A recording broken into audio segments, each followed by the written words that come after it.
On a quiet street lined with golden maple trees, Max the Pomeranian made his home. With a fluffy copper coat and a tail that curled like a plume, he was the pride of his human, Clara.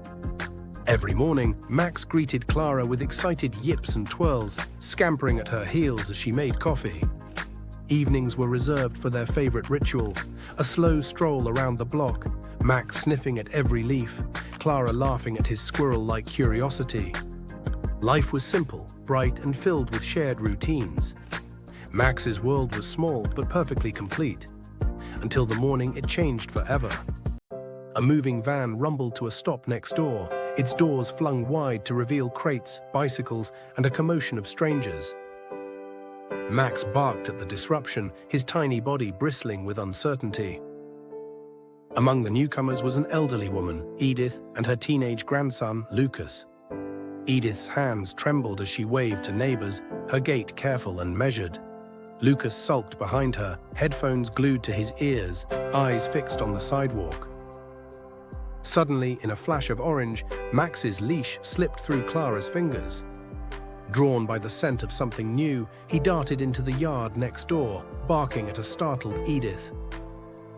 Clara rushed to apologize, cheeks flushed with embarrassment. Edith only smiled, kneeling to stroke Max's head, her touch gentle. Over the next few weeks, Max found himself drawn inexorably to Edith's yard.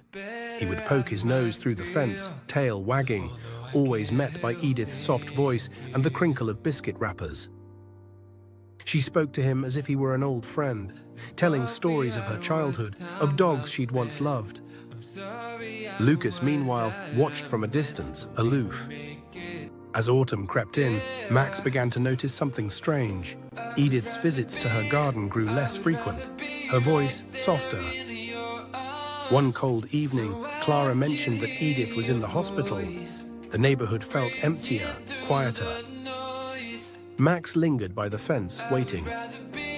Days turned into weeks. Lucas appeared in the backyard one evening, sitting on the porch steps, his eyes red-rimmed. Max, usually wary of the teenager's indifference, leapt the gap beneath the fence and settled at his feet. Lucas reached down, hesitated, then let his hand rest on Max's head. They sat together in silence, the comfort unspoken. By the time Edith returned home, thin but smiling, she found Max waiting in the garden, Lucas beside him.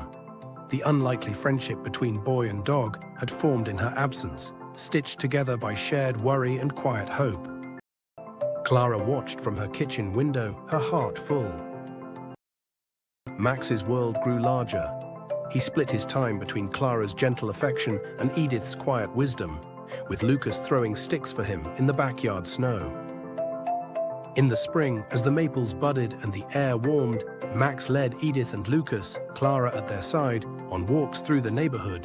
He flitted from yard to yard, a fluffy ambassador of joy connecting unlikely friends.